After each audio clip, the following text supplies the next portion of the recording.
You, John Fitzgerald Kennedy, do solemnly swear. I, John Fitzgerald Kennedy, do solemnly swear. That you will faithfully execute the office of President of the United States. That I will faithfully execute the office of President of the United States. And will, to the best of your ability. And will, to the best of my ability. Preserve, protect, and defend the Constitution of the United States. Preserve, protect, and defend the Constitution of the United States. So help you God. So help me God.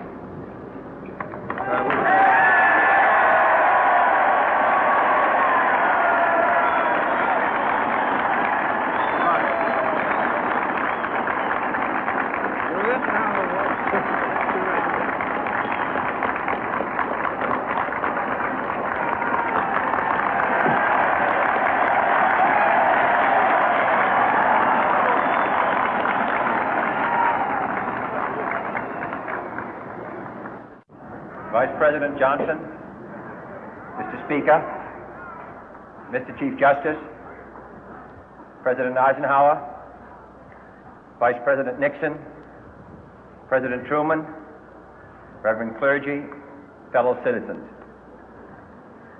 We observe today not a victory of party, but a celebration of freedom, symbolizing an end as well as a beginning, signifying renewal as well as change. For I have sworn before you and Almighty God the same solemn oath our forebears prescribed nearly a century and 3/4 ago. The world is very different now, for man holds in his mortal hands the power to abolish all forms of human poverty and all forms of human life. And yet the same revolutionary beliefs for which our forebears fought are still at issue around the globe. The belief that the rights of man come not from the generosity of the state, but from the hand of God. We dare not forget today that we are the heirs of that first revolution. Let the word go forth from this time and place to friend and foe alike that the torch has been passed to a new generation of Americans born in this century, tempered by war, disciplined by a hard and bitter peace, proud of our ancient heritage, and unwilling to witness or permit the slow undoing of those human rights to which this nation has always been committed and to which we are committed today at home and around the world.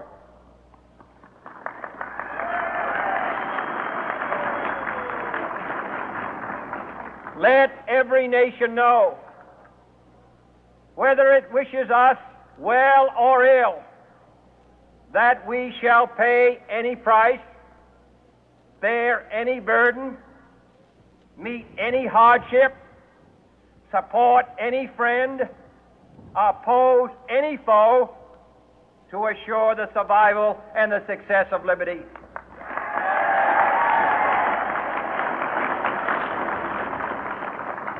This much we pledge and more. To those old allies whose cultural and spiritual origins we share, we pledge the loyalty of faithful friends. United, there is little we cannot do in a host of cooperative ventures. Divided, there is little we can do, for we dare not meet a powerful challenge at odds and split asunder. To those new states whom we welcome to the ranks of the free, we pledge our word that one form of colonial control shall not have passed away, merely to be replaced by a far more iron tyranny. We shall not always expect to find them supporting our view, but we shall always hope to find them strongly supporting their own freedom, and to remember that in the past, those who foolishly sought power by riding the back of the tiger ended up inside.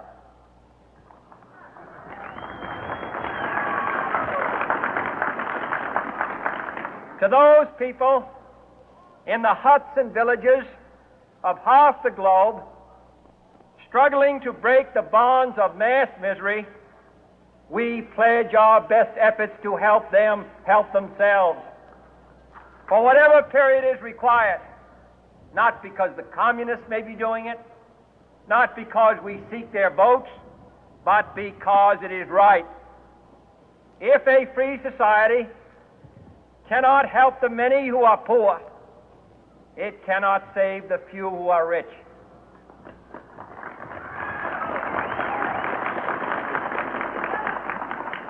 To our sister republics south of our border, we offer a special pledge to convert our good words into good deeds, in a new alliance for progress, to assist free men and free governments in casting off the chains of poverty. But this peaceful revolution of hope cannot become the prey of hostile powers. Let all our neighbors know that we shall join with them to oppose aggression or subversion anywhere in the Americas. And let every other power know that this hemisphere intends to remain the master of its own house.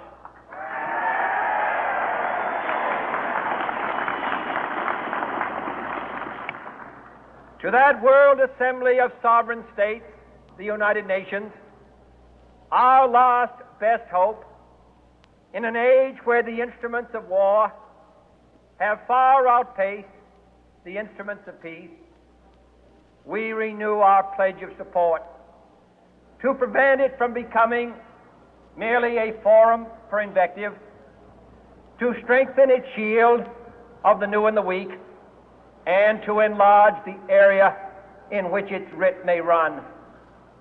Finally, to those nations who would make themselves our adversary, we offer not a pledge, but a request that both sides begin anew the quest for peace.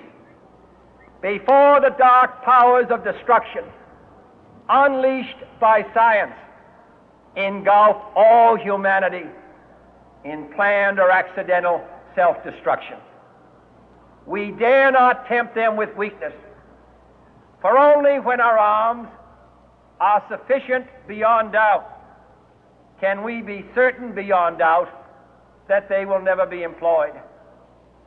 But neither can two great and powerful groups of nations take comfort from our present course, both sides overburdened by the cost of modern weapons, both rightly alarmed by the steady spread of the deadly atom, yet both racing to alter that uncertain balance of terror that stays the hand of mankind's final war. So let us begin anew, remembering on both sides that civility is not a sign of weakness, and sincerity is always subject to proof. Let us never negotiate out of fear, but let us never fear to negotiate.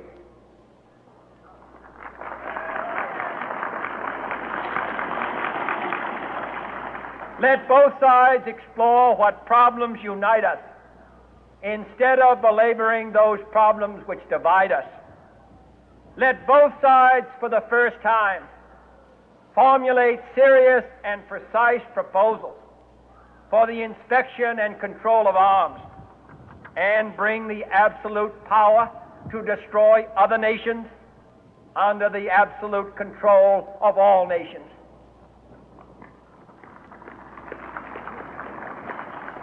Let both sides seek to invoke the one